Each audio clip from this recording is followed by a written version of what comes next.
What's your name is such a short distance to cross. But when you ask me, ooh, buddy, I'm gonna take you from Kuala Lumpur to Barcelona to Beirut. We're gonna go to Damascus, to Sydney, to Trinidad and Tobago. I will show you Mecca. My closet with 70 plus international scarves, the graves of my 31 family members who... Whenever I travel, I carry a little metal box of Altoid mints because after a 4-hour, 7 a.m. flight, everyone has bad breath. So, almost anyone is willing to take the mint from the Muslim on the airplane. And I know I've been successful when my neighbor turns and asks, "So, what's your name?"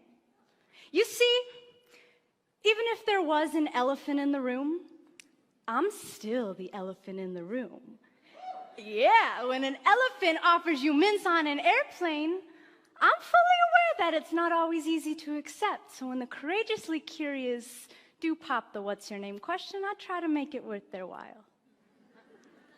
My name is Amal. It means hope in Arabic. Most days, my name is waitress at my family's Damascus restaurant, full-time university student and then some, pre-law, world traveler, 11 countries. My name is I've performed poetry in 8 of those countries. International spoken word poet, unapologetic Muslim woman, Syrian, American, hijabi, activist, social justice advocate. My name is writer, teacher, Colorado born, mile high baby. But at the airport, my name is random search. And on the street, it's terrorist, sand nigger, raghead, oppressed, and on the news, it's ISIS, jihadi, suspect, radical. My name is, could your Muslim neighbor be an extremist? My mama, who wears the hijab, the Islamic headdress, is often referred to as "go back to your country." But she's from Iowa. And her nickname is Lisa Pizza. And it does not take more than a couple questions to figure out that her country is the Council Bluffs cornfields. But how would someone know this without asking? They say the shortest distance between two people is a story. Well, I elaborate on that to say that the greatest distance you can travel in the shortest amount of time is by asking someone their name. The way we name ourselves is a reflection of who we are. Our declarations, family histories, the things we believe, the morals we abide by, our homes, cultures, transformations. Like a Muhammad turned Mo, or a Lisa Pizza turned Iman. And how we name others and how, if we allow others to name themselves, is a reflection of our own declarations, of our courage and our fear. The malleability of a person's story must be self-determined, coming from the lips of the storyteller, not the anchorman, not the megaphone, not even the scarf on her head or the melanin in his skin, because no one can speak the names of billions in one breath unless it's in prayer. And oftentimes when we generalize, it isn't because we're praying. And when we don't ask someone their name, we're not asking for their story.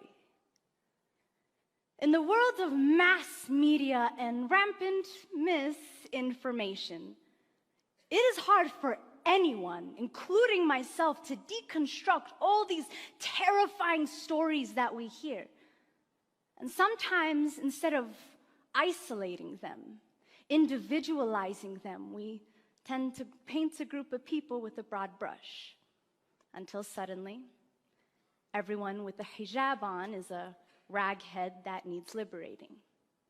Or everyone with white skin is a racist cracker. Or everyone with black skin is a fatherless nigger.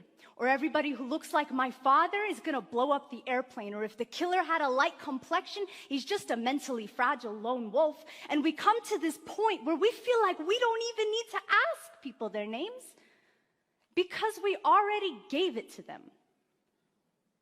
In Europe right now, a monumental name change is taking place that has completely transformed a humanitarian responsibility.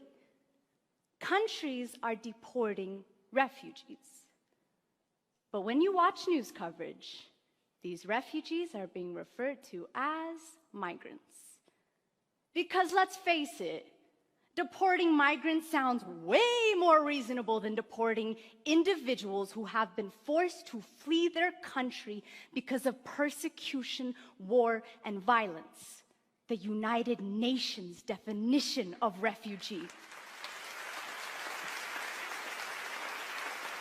On September 11th, 2001, I attended a private K-8 Islamic school.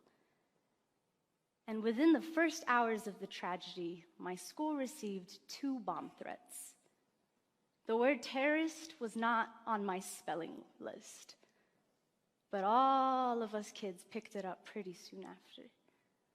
And in naming us terrorists amidst this mass tragedy that affected us as Americans too, in the words of Dalia Mujahid, we were not just mourners, but we were suspects as well.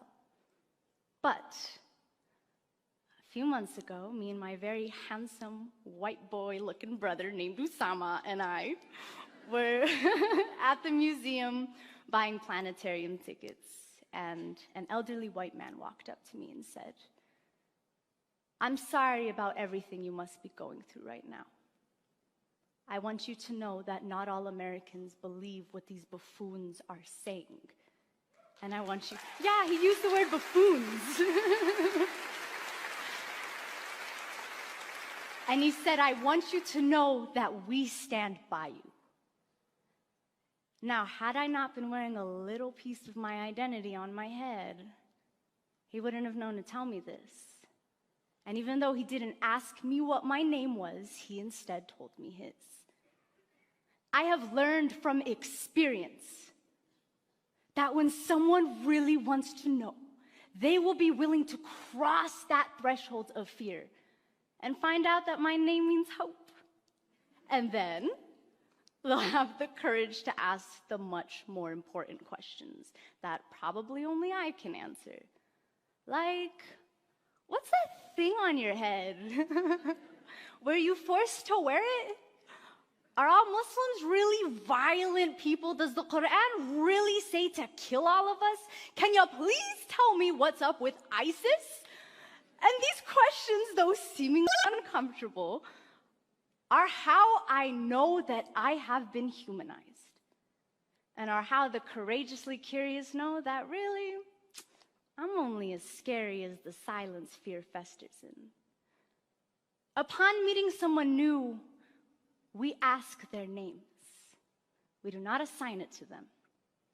And with that name, we are given ancestry, bloodlines and dialects, books and poems, perspectives, wars, struggles, and survival stories. What's your name is such a short distance to cross. But when you ask me, ooh, buddy, I'm gonna take you from Kuala Lumpur to Barcelona to Beirut. We're gonna go to Damascus, to Sydney, to Trinidad and Tobago. I will show you Mecca. My closet with 70+ international scarves, the graves of my 31 family members who've been killed in Syria, the coffee shop that I hang out at and do my homework.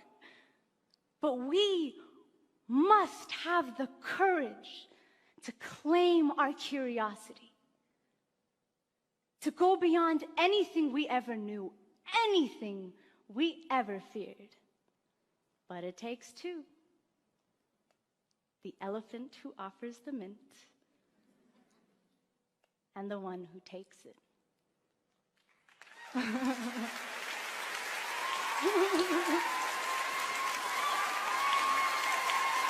لا تنسى مشاركة الفيديو حتى يستفيد كل مسلم مع قناة اعرف دينك.